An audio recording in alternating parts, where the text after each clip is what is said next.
Hi again, everybody. Scott Costa, the publisher of TED Magazine. Thanks for joining me for another audio and video distributed with TED Magazine podcast. I have Blaire Barlow on. Blaire's the director of marketing for Wholesale Electric Supply based in Texas. She's also a recent graduate of the NAED Leadership Development Program. You can take my word for it if you want. I'll tell you the Leadership Development Program is great, but instead, let's talk to people who actually went through the program so you can hear what they had to say and how it went. And the results are pretty amazing. And Blaire's got some great comments for us. But let me tell you, I just got some research about last year's leadership development program from the participants. Check this out. First of all, 88% of the participants rated the leadership development program's in-person and virtual sessions as either outstanding or exceeded expectations. And think about that. We're all sick of virtual events. 2020 was very virtual, and yet our participants, still 88% of them found it outstanding or exceeded their expectations. 89% said, as a result of NAED's leadership development program, I've been able to positively impact the employees and departments for which I work. That's pretty incredible. Also, we asked, my organization has seen benefits from my participation in the NAED leadership development program. 83% agreed or strongly agreed with that comment. 89% said I received valuable coaching that helped me to achieve my learning goals in the program. And get this one, 89% strongly agreed or agreed that I have been able to effectively use the skills and concepts I learned in NAED's leadership development program in my job. Pretty incredible number. I want you to hear what Blaire has to say. I want you to think about who your future leaders are. Get them involved in the 2021 class for the NAED Leadership Development Program. Take a listen. Here's Blaire Barlow on the Distributed with TED Magazine podcast. So congratulations to Blaire Barlow, our recent leadership development graduate. Congrats on graduating. That's so awesome. Thank you. Thank you very much. It was quite the journey. Again, you started in person, then it turned virtual, and then you got to do a capstone project at the end. So we're going to talk about all that. But first, let me get started at the very beginning. How did you find out about the leadership development program? How did you get involved? Did your company come to you and say, we want you to do it? Did you go to the boss and say, I want to do this? How did this whole thing get started for you? Yeah, so actually, I was scrolling through the NAED website, and the graphic at the bottom for the leadership development stuck out at me. And I had been looking into getting into some type of leadership program here in Texarkana, where our corporate office is. We have a ton of community leadership programs, and I'm involved in a few, but I really wanted to get in a program that was industry based, that was our industry, that I was learning our industry. And being someone that is new to the industry, I mean, I've been here for 3 years, and I still consider that extremely new compared to, over half of our employees that have been here, since the very beginning. So, and it technically being my first real job out of college. And, you need to learn a lot about how you handle things, how people handle you, all of the things. So that's kind of what stuck out to me, that, obviously leadership and obviously within the industry. As far as, trying to talk a boss into to doing it, Wholesale is very good about investing in their employees. And I think majority of distributors are. The training, the making contacts, the connections. I still talk all the time to the connections that I made in my leadership class. I have a guy in California that is doing a job in Austin, Texas, and wants us to do it, just stuff like that has really just honestly paid for itself. Yeah, that's great. It wasn't a huge class either, was it? I mean, you talked about maybe 20 people, I'm guessing. Well, they broke us up into 2 different groups. So I would say we probably had 35 maybe. Yeah, there was about that. That's right. All together. Great. That's great. Okay, so it's a journey. It was supposed to be an in-person. When you signed up, it was an in-person event. Right. That fell apart. But tell us kind of what you did. Again, when you first started, you had a couple of meetings, then you had an in-person meeting, and then. Right. So actually, the very first thing that we were told to do was a basically personality assessment. And that was sent to ourselves, our supervisor, and colleagues that we work with, day to day. I think it was like 2 to 3 colleagues that we work with day to day. And you're going through it and they're answering the questions and you're thinking, oh, you're rolling your eyes like, I don't know how I'd handle this situation or what, but you really have to answer them honestly, because if you don't, it doesn't, doesn't work. So the first virtual meeting was to review our assessment. And so getting the results back was actually kind of funny because it's on a graph. And you know what your color is on the graph, but you don't know the other colors of your supervisor and colleagues. So you may think that you're excellent in communication, but maybe they don't think that you're excellent in communication, which, at first, that it hurts a little, that hurts a little, but you learn a little bit about yourself, right? That's the point. You really have to dig deep. So we did that and reviewing that. And then we met in Atlanta, Georgia for our in-person, which was my absolute favorite part. I love meeting people. I love making connections with people. I'm a face-to-face person. So when you said do face-to-face podcasts, I was like, absolutely. I love the face-to-face. Just, I feel like you get more out of it that way. So right before COVID really messed us all up, we met in Atlanta. And that was a lot of fun. You're forced to, you're forced in a room with all these people that you don't know, and some of them may be competitors, which they were majority up north, and we're here in the south, but we're all here for the same thing. Right. So you're forced in a room with random people, but our team leads really did a great job facilitating, making us be vulnerable and making us come out of our comfort zone, and but making that connection with somebody. And it works because the system works. They know what our chart looks like, and they're forcing us to get out of that comfort zone. Right. And speaking of that real quick, and again, kind of knowing how it works, I mean, they really had to, both NAED and Dale Carnegie had to really pivot themselves pretty hard when the pandemic hit, because they were planning, a number of other in-person meetings throughout, 2020. Did you, I mean, you still saw a ton of value in it though, didn't you? Oh, even though it was virtual? Absolutely. And we kind of joke, now that you've gotten to know your little group, and their kids' names, and that's Sally Susan, her first year of soccer and whatever, as you would with anybody that you work with. But we joke that when we get on our phone calls and our video conferences, we seem to chat more about just our day-to-day life.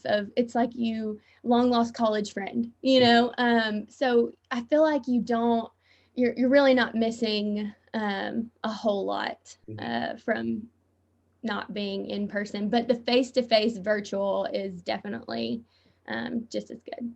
Right. So I think some folks may have, I don't want to call them concerns, but questions certainly about the time commitment that you had to put into, going through the whole program. It started basically in January, correct? Right. And then it ended in November. Right. But give me an idea about, again, your day-to-day weekly life. I mean, you have a full-time job. Obviously, you're working as the director of marketing. But how many, I'm kind of making it up because I didn't go through the program. How many hours a week? How many hours a month? How much time a day? I mean, give me an idea of what the commitment was to make sure you get once you have the tools to work with, so the tools of being the personality assessment and kind of from your personality assessment and from your supervisor and colleagues, they're able to ask questions that pertain to situations that you would have to handle. Mm-hmm. And it's no more than 2 to 3 questions, and you just jot down your scenarios. Right. Now you're utilizing that graph, and but there's really no right answer. As far as it's personal based, it's how you would handle it as a person. Mm-hmm. But I would say, I took like a Friday afternoon when things were kind of winding down in our office as far as corporate level, and took a Friday afternoon, like after lunch. And that's when a lot of our phone calls were anyways. So I had blocked off that in my schedule, that I knew we may have a meeting, I don't need to plan anything at Friday afternoon. So that's when I would do my work, my homework. Yeah. And it's really what you can put into it. It's not unbearable at all. Definitely comfortable with the amount of work it was. And it didn't impede on, again, your, what I'll call your regular duties. No, not at all. Marketing too. So that's if anything, it helped the regular duties, because we would talk about something one week, like one Friday conversation, and we were given an assignment, and it was like they knew. It was like they knew that, Joe Schmo was going to come in with this issue, and you were going to have to handle it. And you were going to either choose to panic and handle it, or cool, calm, and collected handle it. So if anything, it's really your day-to-day, how it pertains to you. So well, let's dig into that a little bit then. How have you, I have more questions about the program itself, but since you brought it up, how have you changed? What have you noticed about yourself? And again, handling these situations that, and I'm not going to, this isn't you, I know, but things that other people, maybe you panicked about in the past, now you're not panicking about anymore. How have you, what has this process done to kind of change Blaire in terms of the way she learned some leadership skills and communicating with folks? Yeah, so definitely. I think obviously a lot of it comes with maturity, and work and business experience. But this is a true tool and I jokingly said this the other day, but it's so true. I dove in head first without floaties into the deep end in this industry and in this position. And Dale Carnegie and NAED were the floaties that made me not sink to the bottom. And that's so refreshing to have a program that kind of lifts you up and pulls you back in and says, here are the tools that you need to make your life successful, your everyday successful, and not just in business, but, outside in personal. I was able to see on paper how I handle situations. And it's different when you see it on paper versus a supervisor telling you, how you handle things. But it was also great because my supervisor was able to see how to handle me. The type of personality, and not everybody has the luxury of, we live in a small town, and we've all known each other forever and grew up together and whatnot, but not everybody has that luxury. So, and it's completely different in a business sense. So that was a huge deal, being able to see it on paper of how my personality is and how I do handle situations. And, panic mode was my first button to press when something blew up. But you've got 5 things going on and you've got one issue over here, you can't let it affect those other 5 things. So being able to delegate and figuring out the true solution. Yeah. So the self-awareness Absolutely. that you received, I think is fantastic. And now I'm excited to tell Kelly Jones at NAED and Elizabeth Haberberger at Dale Carnegie that they're floaties. Yeah, and absolutely. self-aware absolutely. that they probably didn't know that. You could tell them that and they would probably know exactly who it came from. Oh yeah, exactly. Well, yeah, exactly. It's coming. Yeah, I'm going to Yeah. make them watch the podcast too, so they know Yeah. they got a shout out. But that's pretty good. So it ends with the program again. It ends with a capstone project. Right. Give me an idea. What yours was, what Mhm. went into it, what you got out of it. So we were asked to do a capstone project, and technically, so what that really is picking something in your company that you believe that they need to work on, that we need to work on as a whole. And that's hard because Yeah. you don't want to admit your flaw. Um, you don't want to admit that there are any issues in the system. I mean, we started in 1947 and it's been peachy since 1947. You want to portray that. But that's not the case. Right. So we really, it took a while, but we really dug deep into what we felt like we needed as a team. And I ended up sitting down with my supervisor, the president, a couple of the vice presidents, HR, and we came up with kind of a plan of training. It's huge, and if everyone is not on the same page, it doesn't work. Being on the same team and being on the same page are two different things. So definitely unity was one of our big things, and making connection. So with that, we decided to come up with a training program, and it's still kind of implement in the works. We're opening new locations every day, which is great. We love it, but there has to be some method to the madness. So as far as training on how to open a store, training internally, training HR, training, any little thing. So we're working through that right now. It was hard in the middle of COVID because there are obviously choices that needed to be made.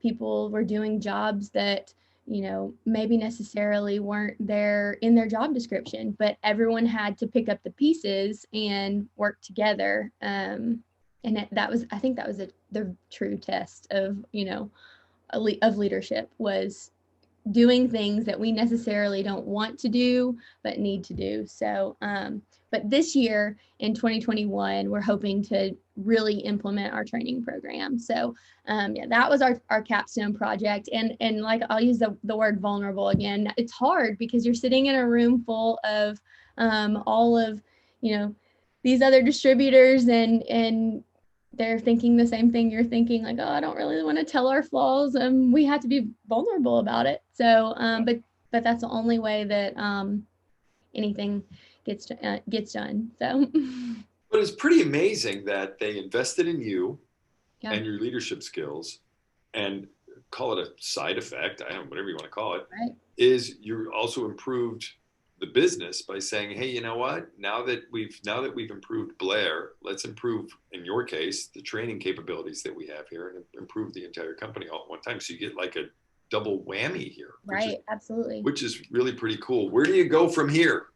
What happens next? What are you going to do? Are you going to do, are you going to be involved in NAED things? Are you going to continue to build on this capstone project and this training thing at Wholesale? Where does Blaire go from here? I'm curious to see what happens. What do you think? So actually, I graduated and I was like, what else can I get involved in at NAED? So I started looking up the EPIC program. And so I'm actually enrolled in EPIC Bronze right now. Good for you. So I'm excited to learn,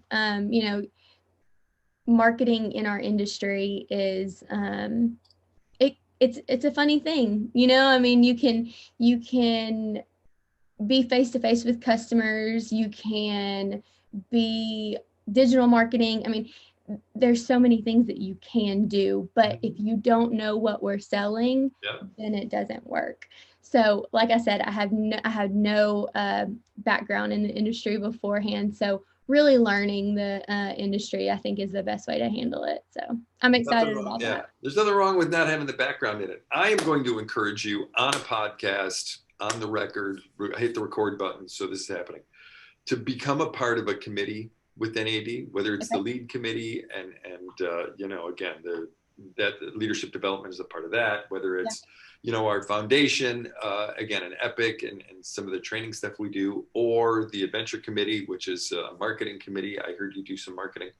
I'd love to, again, somebody with that leadership development graduation certificate would be fantastic on any of those committees. We would love to have you. So the invitation now is on the record. I'm not forcing you into doing any of those things, but I certainly hope you'll at least look into it. Get back. Absolutely. Just spectacular job. I mean, I'm really, I don't know how else to put it. I'm really proud of you for what you did last year and what you had to go through to accomplish this, and the other 34 people who were part of the leadership development program. So that's really cool. Thanks for coming on the podcast, and thanks for kind of explaining how the process works, how you improved yourself, the business, your life, everything. I mean, just spectacular. Thanks for being a part of this. Yeah, absolutely. All right, hold tight. So now we got to do some clearing up of stuff. So 1, thanks everybody for watching. 2, if you want to, and listening, if you want to get in touch with me, 2 ways to do that. 1, you can give me a phone call, answer my own phone. Phone's right there on my desk, 314-812-5311. You can send me an email, scosta, SCOSTA at NAED.org, talking about this podcast, the leadership development program, tedmag.com, TED Magazine, Lighted, whatever it might happen to be. We'd love to hear from you. Till we get a chance to talk again, though, I want to thank everybody for watching and for listening to the Distributed with TED Magazine podcast.